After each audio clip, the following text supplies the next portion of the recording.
네, 안녕하세요. 네, 감사합니다. 네, 이렇게 귀한 자리에 설 수 있게 돼 너무 큰 영광입니다.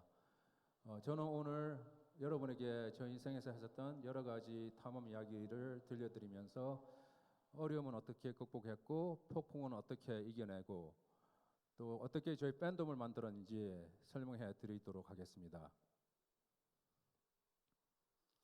예, 저는 총 5개의 대탐험을 했습니다. 첫 번째는 요트로 태평양 횡단을 혼자서 했습니다. 네. 두 번째는 4년 동안 요트로 혼자서 세계 일주를 했습니다. 그리고 세 번째는 산에 관심이 있어서 세계에서 12번째로 높은 산인 브로드픽에 도전을 했습니다. 그리고 네 번째는 북극 원정에 박영석 대장님과 함께 갔습니다. 그리고 다섯 번째 탐험은 해보니까 아직까지도 지금 진행 중이고요. 제일 힘들고 고달픕니다. 예, 사회생활, 가정생활입니다. 네. 여러분들 아마 궁금해하실 거예요. 왜 제가 이런 해군복을 입고 나왔는지요. 제가 강연하면서 설명해드리도록 하겠습니다. 네, 저는 이제 많은 강연을 통해서 이 세 가지를 강조하고 있습니다. 목표 설정과 도전 그리고 최선을 강조하고 있는데요. 저는 어릴 때서부터 모험 탐험에 관심이 되게 많았습니다. 대학 입학 후 저만의 아주 특별한 모험을 하고 싶어서 많은 연구를 했었는데요. 그때 저는 아주 놀라운 사실을 발견했습니다. 조그마한 돛담배로 세계 일주를 하고 태평양 횡단하는 사람이 있더라고요. 되게 신기했습니다. 조금 더 알아보니까 한국 사람으로서 요트로 혼자서 세계 일주한 사람이 없었습니다. 그래서 그것을 제 목표로 삼았습니다. 목표에 대해서 도전을 하기 위해서 저는 많은 기술을 배웠고 갖고 있는 모든 돈을 털어 중고 요트를 하나 살 수가 있었습니다. 바로 이 배인데요. 네, 배가 좀 작았습니다. 8.7m 길이에 4톤. 1978년도에 만들어진 중고 요트를 저렴하게 살 수가 있었습니다. 그때 부모님 반대가 아주 심했었는데요. 제가 어떻게 부모님을 설득했습니다. 그래서 바다로 나갔는데요. 네, 그 외로움이 되게 힘들었습니다. 혼자 있어 본 적이 없으니까 바다로 나감으로써 그 외로움이 견디기가 되게 너무 힘들었었고요. 그때 LA에서 하와이까지 30일이 걸렸습니다. 보통 저 크기 배로는 20일이 걸려야 되는데 훨씬 더 오래 걸린 이유는 제가 요트 초보자였고 맨 처음에 엄청나게 헤맸습니다. 실수도 많이 하고 이도 떠올려보고 저도 떠올려보고 거꾸로도 가고 그렇게 하면서 하나하나씩 배워나갔습니다. 그렇게 해서 하와이에 도착해서 하와이에서 또 한국까지는 46일이 더 걸렸습니다. 네, 한국에 도착해서 저는 선구자 1호가 세계 일주하기에는 좀 작다는 생각이 들었습니다. 그래서 배를 제가 돈이 없으니까 이제 어떤 분이 이제 돈을 많이 주시겠다고 하셔가지고 배를 팔려고 했었거든요. 근데 동시에 해군사관학교에서 연락이 왔습니다. 배를 기증을 받아서 생도들을 훈련시키는 실습선으로 쓰고 싶으시다는 거예요. 그때 고민이 많이 됐습니다. 돈은 필요한데 또 배는 또 드리고 싶고 그때 배를 기증하기로 했습니다.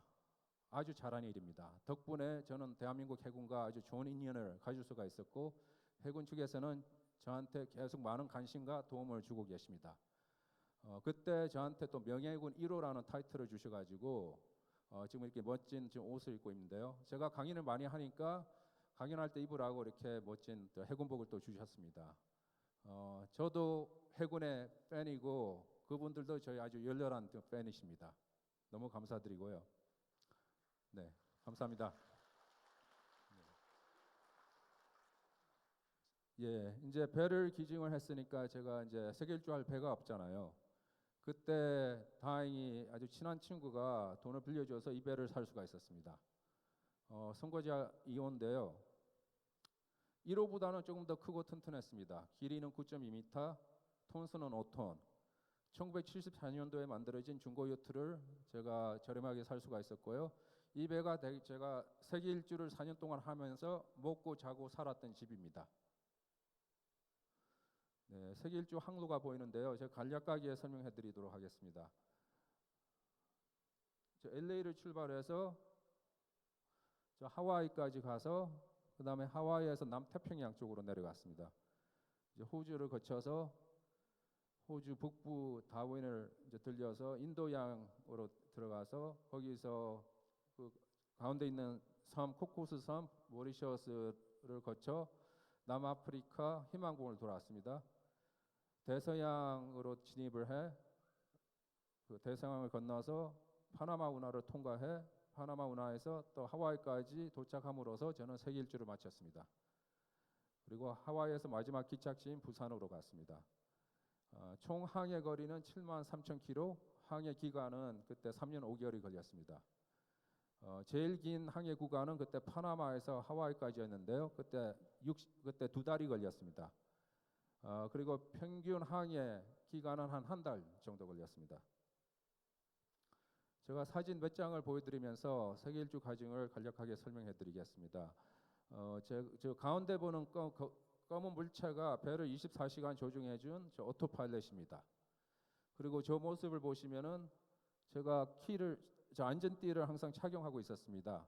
저것은 만약에 실수로 제가 물속에 빠질 경우에 배하고 이렇게 연결돼 있으라고 항상 안전띠를 착용하고 있었습니다. 혼자 있으니까요. 네, 또 날씨가 세계 일주에 되게 중요했습니다. 워낙 중요해서 제가 하루에도 여러 번 기상 정보를 수집해 분석했습니다. 그래서 제일 안전하다고 판단되는 코스로 항해를 했었는데요.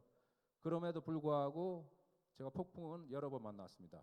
제일 심한 폭풍은 그때 LA에서 하와이 갔을 때 만난 폭풍이었는데 시속 100km까지 불었습니다. 그때는 배가 엄청나게 많이 흔들리고 정말 죽는 줄 알았습니다. 막 파도가 덮치는데 조그마한 파도가 아니고 말 그대로 산더미만한 파도 있잖아요. 예, 집채만한 파도가 덮치면서 그때 저는 배가 부서지는 줄 알고 구명보트를 옆에 딱 대기하고 있었습니다. 다행히 배는 튼튼해서 부서지지는 않았는데요. 너무 그때 두려웠습니다. 하루 종일 그렇게 폭풍이 불다가 좀 잔잔해지면서 저는 어떻게 살아남을 수가 있었습니다. 네, 또 무풍지대도 만만치 않았습니다. 저 배는 돛담배니까 바람의 힘으로 움직이는 배거든요. 주로 적도를 돌파할 때 무풍지대를 만나는데요. 그때 대서양 적도를 지날 때 무풍지대에서 일주일 동안 갇혀져 있었습니다. 너무 힘들었습니다. 그때요. 일주일 동안 바람 한 점 없죠. 적도하면은 또 날씨가 엄청나게 덥잖아요. 그 하루 이틀도 아니고 일주일 가니까 사람을 미치게 했습니다.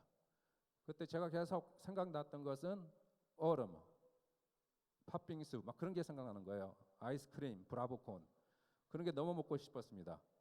일주일이 지난 다음에 바람이 조금씩 불면서 저는 탈출할 수가 있었습니다. 네, 저 세계 일주 했을 때 저 스폰서들의 도움을 많이 받았습니다. 한국일보, SBS, 기업 스폰서로는 그때 데이콤 국제전화 공공이사가 도와주셨는데요. 이분들의 도움이 없었으면 세계 일주를 할 수가 없었습니다. 이분들의 팬덤 덕분에 제가 세계 일주를 할 수가 있었습니다. 너무 감사했었고요. 또 많은 분들께서 물어보십니다. 제가 탐험을 통해서 얻은 제일 큰 자산이 뭐냐고 물어보세요. 저는 서슴지 않고 소중한 인연이라고 그렇게 대답합니다. 제가 탐험을 떠나지 않았으면 절대로 이렇게 좋은 분들을 만날 수가 없었을 거니까요. 네, 어떻게 해서 그때 마지막 기착지인 부산에 도착을 했었는데요. 그 모습이 당시 SBS에 보도됐습니다. 잠시 보여드리겠습니다.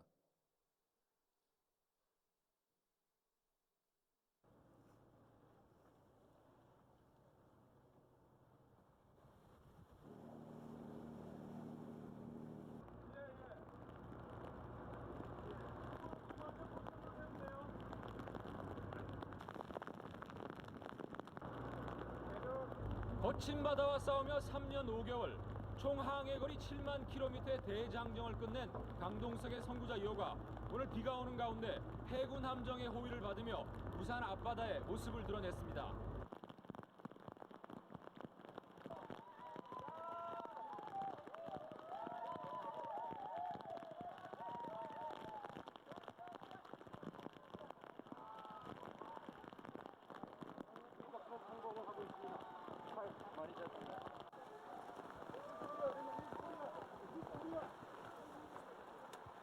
지금 감격에 눈물을 흘리고 있군요.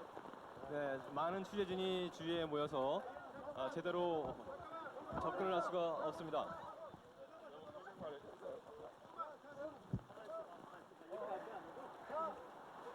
자, 강동석 씨 축하합니다.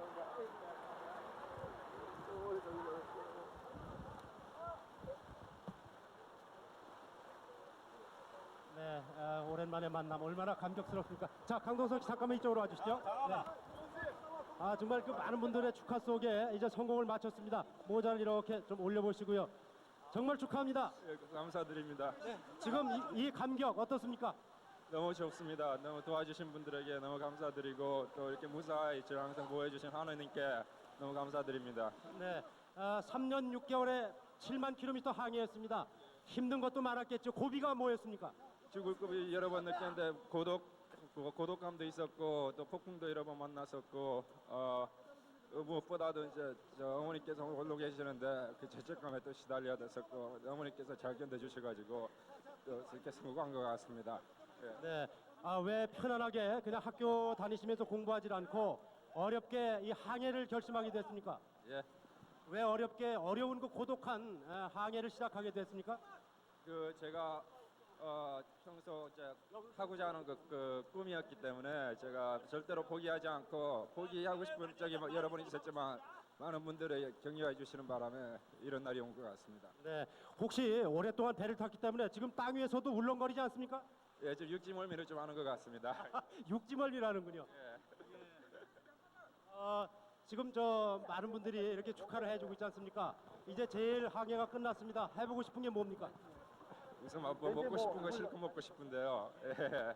뭐 순대, 떡볶이 그런 걸 좋아하니까요. 예, 짜장면도 먹고 싶고, 예. 그리고 또 친구들하고도 만나고 싶고, 또 평소 도와주신 분들에게 직접 찾아뵈서 인사도 드리고 하고 싶은 게 많이 있습니다. 예. 자, 여러분 저 박수 한번 다시 보내주십시오. 예, 다시 한번 축하합니다. 네. 자, 이 강동석 씨를 이렇게 만나봤습니다. 미스코리아 선입니다. 꽃다발을 증정해주는 그런 모습입니다. 지금 뭐 이쪽에 취재진들이 워낙 많기 때문에 인산이내입니다. 정말 이 강동석 씨가 오랜 항해를 마치고 이제 육지에 이렇게 안착하는 그런 모습을 직접 볼 수가 있었습니다. 자, 김영선 기자, 이 얼마나 감격적인 순간입니까? 네, 3년 5개월 만에 이룬 쾌거죠. 지금 그 강동석 씨는 미스코리아 네. 조혜양, 미스코리아 네. 선이죠. 조혜양 양으로부터 축하 꽃다발을 건네받고 기념 촬영을 하고 있습니다. 네. 지금 저 워낙 그 네. 감격적인 그런 네. 모습을 봤습니다. 이게 오키나와 취재 네. 때만 해도 강동석 씨가 저렇게 눈물까지 흘리지는 않았는데 말이죠. 네. 어머니와 감격스러운 상봉을 하고 네. 또 세계 일주의 대미를 따뜻한 조국의 품에서 맞았다. 네. 이런 점에서 스스로 네. 감격에 겨워서 눈물을 흘리고 있는 것 같습니다. 네, 그렇습니다. 네. 지금 환영의 꽃다발 그리고 기념 촬영이 이어지고 있습니다. 대한남아의 기계를 마음껏 세계에 과시한 그런 쾌거가 아닐 수 없습니다. 저는 궁금한 게 있습니다. 네. 이 요트를 타고 왔지 않습니까? 네. 그래서 이 요트가 다시 요트를 타고 LA 쪽으로 가는 건지 어떻게 됩니까? 그렇지 않습니다. 강동석 씨가 타고 온 선구자 2호는 데이콤 후원사였던 네. 데이콤에 기증돼서 데이콤에서 인수를 해서 데이콤이 서울시에 줍니다. 기증을 하는군요. 네, 기증을 네. 합니다. 기증을 해서 한강 시민공원에 이것이 전시가 돼서 젊은이들에게 꿈과 용기의 예. 상징으로 남게 됩니다. 네, 그렇군요. 이 어떤 분들은 요트 하면은 뭐 낭만적인 것 아니냐, 푸른 물결 춤춘다든가 네. 갈매기 떼 넘나든다든가, 그래서 이 낭만적인 거다 이렇게 생각하기 쉬운데 정말 이건 사투였지 않습니까? 그렇습니다. 먹을 게 없어서 바닷물로 식사를 대신하는 그런 적도 한두 번이 아니었다는 그런 얘기 그렇습니다. 아닙니까? 네, 바다에서만 450일 네. 떠 있었습니다. 네, 과연 450일 동안 바다에서 네, 어떻게 생활을 했는지 많은 분들이 궁금해하실 텐데 네. 자, 준비된 화면으로 네. 보시겠습니다. 선상 생활을 한번 살펴볼까요? 네, 폭 3m에 길이 9m의 이 요트 3년 5개월의 대장정을 이룬 선구자 2호다. 이 작은 요트에 몸을 맡긴 채 강동석은 해도와 좌표 측정기를 가지고 세계의 바다를 헤쳐나갔다. 세상 소식은 단파 라디오로 듣고 무선 통신으로 친구도 사귄다. 짧게는 25일, 길게는 58일 동안 육지에 도착할 때까지 대책 없이 밀리는 빨래. 침상 아래 식량 창고, 깻잎이며 김치, 생선, 과일까지 없는 게 없지만 모두 깡통에 들어있는 인스턴트 음식이다. 밥은 꼭 지어 먹는데 밥물은 빗물 받아둔 것을 아껴가며 쓰고 설거지는 바닷물로. 그래서 식기들이 소금기로 온통 허옇다. 내세울 요리는 없지만 양념만큼은 다양하다. 바닷물을 끓어서야 하기 때문에 변기 옆엔 압력 펌프가 필수. 쌍무지개 뜨는 날은 입맛도 화려해라.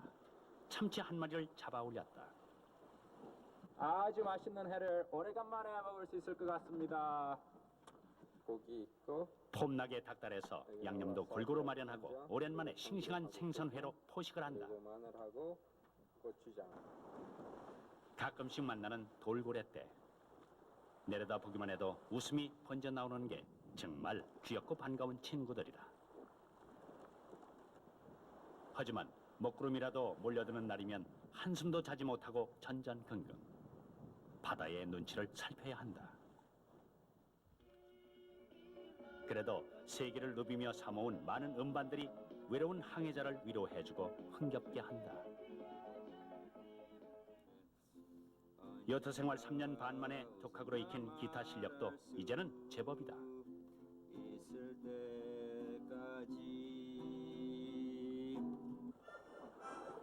이제 그는 젊음을 걸고 나선 이 바닷길을 스스로 즐길 줄도 안다. 5만 킬로미터에 달하는 길고 먼 바닷길. 이 길은 여트로 세계의 대양을 돌아보고 싶다는 한 젊은이의 꿈에서 시작됐다. 3년 5개월 만에 그는 꿈을 현실로 만들었다. 드넓고 막막한 바다와 바다를 항해하고 돌아온 청년 강동석. 꿈을 이룬 그 젊음이 아름답다.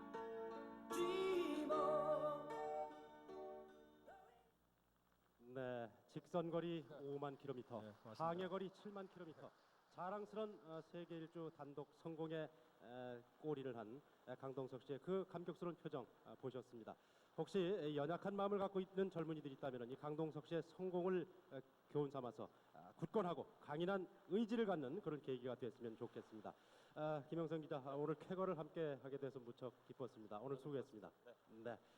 지금까지 부산 수영만 요트 경기장에서 세계 요트 세계 일주에 성공한 강동석 씨의 도착 모습을 현장에서 보내드렸습니다. 여기는 부산입니다.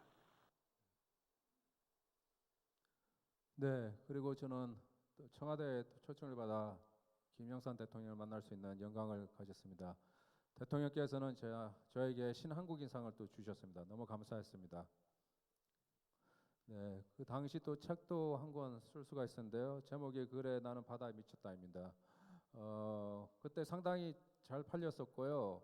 아직까지도 저 책을 재밌게 읽었다는 분들을 제가 가끔씩 만납니다.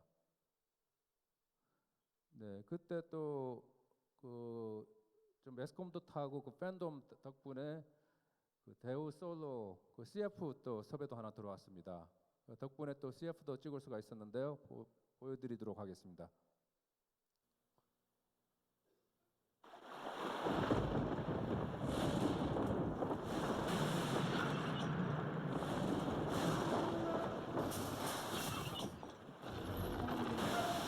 세상엔 아무도 가지 않은 길이 있다. 그 누구도 대신할 수 없는 나의 길이 있다. 혼자만의 꿈이 있다. 우리 기술로 세계에 도전한다. 고성능 노트북 솔로. 솔로 하나면 충분하다. 예, 예, 고맙습니다. 예,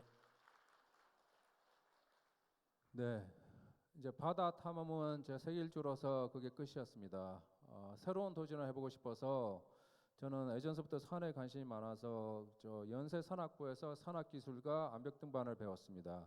그때 연대 산악부가 세계에서 12번째로 높은 산인 브로드피크에 도전을 했을 때 같이 따라갔습니다. 우리 여기 보이는 대원들 모두 다 그때 히말라야가는 처음이었거든요. 근데 아주 열심히 정상을 향해 올라갔었는데 날씨가 나빠지는 관계로 후퇴하다가 참 안타깝게도 그때 우리가 아끼는 후배 한 명이 허승관 대원이 미끄러지면서 실족사됐습니다. 너무 그때 충격적이었고 너무 슬펐는데요. 바로 뒤에 오른쪽에 서 있는 저 친구였는데 그때 만 26이었습니다. 바다도 참 험난하고 오염한 곳이었는데 산도 만만치 않았습니다. 네. 또 북극 탐험에 또 갈 수가 있었습니다. 박영석 대장님은 제가 히말라야에서 만났었는데요. 북극으로 가신다고 저보고 원정 매니저로 좀 참여해달라는 거예요. 그래서 같이 갔었는데 제가 맡은 역할은 행정, 재정, 기상, 통역, 중간 보급, 운송 등등을 맡았었고요. 주로 도보대원들을 서포트해주는 그런 역할을 했습니다.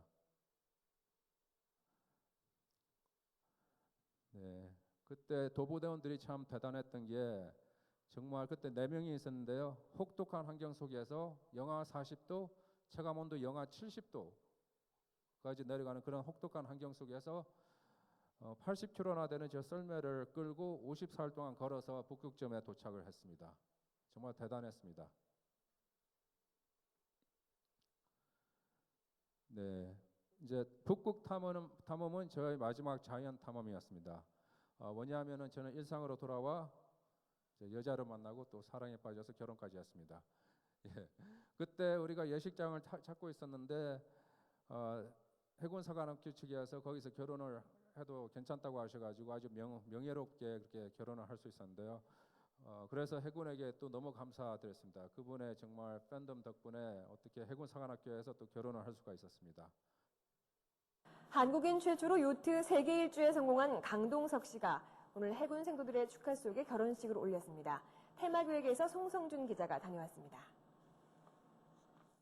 지난 91년 한국인 최초로 태평양 요트 횡단 성공, 뒤이어 94년 미국 LA양을 출항해 3년 5개월간의 긴 여정 끝에 세계 일주 횡단 성공, 지난 6월 박영석 탐험대에 합류해 북극 탐험 성공, 도전과 개척 정신으로 일관해온 요트맨 강동석 씨가 오늘 평생의 반려자를 얻어 제2의 인생 항해에 나섰습니다. 바다사나이답게 요트를 타고 식장이 있는 해군사관학교로 들어서자 사관 생도들이 신혼부부를 맞습니다. 강 씨는 민간인 신분으로는 처음으로 해군사관학교에서 결혼식을 올리는 기쁨을 누렸습니다. 해군사관학교는 강 씨를 예우해 의전 1호 오픈카를 제공하고 주례도 원영준 사관학교 교장이 맡았습니다. 회사 생도들이 더욱더 바다에 대한 보다 더 진취적인 기상을 제고시키리라 확신하는 의미에서 본 식장을 준비하고 마련했습니다. 또 해군사관학교의 전통 예식에 맞춰 성도들의 축하 속에 결혼식을 치렀습니다. 분에 넘치는 그런 환영을 해주신 것 같아서 좀 마음 깊이 너무 감사드립니다. 오늘 결혼식에는 산악인 박영석 씨를 비롯한 북극 탐험대가 참석해 신랑 신부를 축하해 주었습니다. 잘 데리고 살아요. 사무실니까. 강 씨는 태평양 횡단 당시 탔던 요트가 전시되어 있는 회사 교정에서 사관 생도들의 축복을 받으며 새로운 출발을 다짐했습니다. SBS 송성준입니다. 네, 저는 이렇게 탐험 다닌다고 대학을 좀 많이 다녔습니다. 다 합쳐서 13년 걸쳐서 다녔었거든요. 그래서 이제 복학을 해서 저는 이제 전공이 사학과인데 막상 졸업하려고 하니까 취업이 쉽지가 않았습니다. 그래서 1년 더 남아 부전공으로 회계를 공부를 했었는데 또 신기하게도 회계가 저 적성에 맞았습니다. 제가 그렇게 차분한지 몰랐었는데요. 그래서 그때 회계사무소와 회계법인에 지원을 좀 했습니다. 회계법인은 제가 기다를 그렇게 많이 안 했습니다. 그런 데는 4년 동안 회계학을 전문적으로 공부하는 친구들만 들어가는 데니까요. 근데 그때 딜로이트에서 연락이 왔습니다. 보자고요. 그래서 깜짝 놀랐었는데 그때 면접 보러 가니까 이분들이 하시는 말씀이 저 이력서가 너무 이상해서 보고 싶었다는 거예요. 이게 맞냐고. 저 공백 기간이 많이 있으니까 다른 친구들보다 나이도 많고 해서 제가 했던 일들을 다 집어넣습니다. 세계 일주, 태평양 횡단, 히말라야. 이걸 보시고 이분들이 아니 이런 사람이 왜 우리 회사 우리 들어오려고 하지? 보고 싶었다는 거예요. 그래서 면접 내내 저 탐험에 대해서 아주 자세히 물어보시고 위급 상황을 어떻게 넘겼냐, 그 배운 그 요소들은 뭐냐 그런 거에 대해서 많이 물어보셨습니다. 되게 좋아하시더라고요. 그러면서 또 걱정하시는 게 만약에 우리가 당신을 이제 써주면은 좀 일하다가 또 탐험하러 또 나가는 거 아닙니까? 그러시는 거예요. 그때 제가 이렇게 안심시켜 드렸습니다. 아닙니다. 저는 할 거 다 했습니다. 산도 가고 바다도 가고 북극도 가고 할 거 다 했습니다. 네, 결혼도 했습니다. 예. 예, 기회만 주시면은 아주 열심히 일하도록 하겠습니다. 충성. 예. 네, 그렇게 해서 어떻게 합격이 됐습니다. 저뿐만 아니라 저 주변에 많은 분들이 많이 놀라셨는데요. 아시겠지만 딜로이트 같은 회사는 정말 저 회계학, 경영학, 경제학을 4년 동안 우수한 성적으로 공부를 해도 들어갈까 말까 하는 그런 회사거든요. 저는 어떨결에 그렇게 들어가게 됐습니다. 근데 저는 딜로이트에 들어가기 위해서 그 탐험 간 건 아니거든요. 저는 정말 그 탐험 가고 싶어서, 바다에 가고 싶어서, 산에 가고 싶어서 간 것뿐인데 와 보니까 딜로이트 같은 회사에서 그런 거를 아주 높게 평가를 해 주시더라고요. 예, 그 다음에 제가 또 딜로이트를 이제 3년 동안 다녔다가 그만두고 북극에 갔었는데, 또 북극에 갔다 온 다음에 제가 샌프란시스코에 이제 정착을 하면서 거기 보니까 미 연방준비은행 지점이 있었습니다. 거기에 또 제가 지원을 했었거든요. 내부 감사팀의 감사관으로요. 또 바로 연락이 왔습니다. 보자고요. 똑같은 말씀을 하셨습니다. 이력서가 너무 이상해가지고 보고 싶었다는 거예요. 또 제가 또 공백 기간이 1년이 있으니까 북극 원정을 또 집어넣었거든요. 그 면접 내내 북극 원정에 대해서 아주 열심히 물어보셨습니다. 그래서 되게 좋아하셨고요. 또 똑같이 걱정을 하시는 거예요. 또 일 좀 하다가 또 나가는 게 아니냐고 그때도 안심시켜드렸고요. 그리고 제가 참 느낀 게 그때 제가 연방준비원회 합격했을 때 많은 분들이 또 깜짝 놀라셨어요. 연방준비은행 같은 데는 정말 들어가기 힘든 회사라고 소문나 있거든요. 아마 제가 일부러 스펙 쌓고 뭐 시험 준비하고 했으면 아마 못 들어갔을 것 같은데요. 근데 제가 연방준비은행 아니 딜로이트 같은 데 들어가려고 해서 탐험 간 건 아닙니다. 전 정말 바다 한가운데 있는 돌고래는 어떤지 보고 싶었었고, 히말라야에 가서 내가 산소 없이 정말 올라갈 수 있는지 저 자신을 시험해보고 싶었습니다.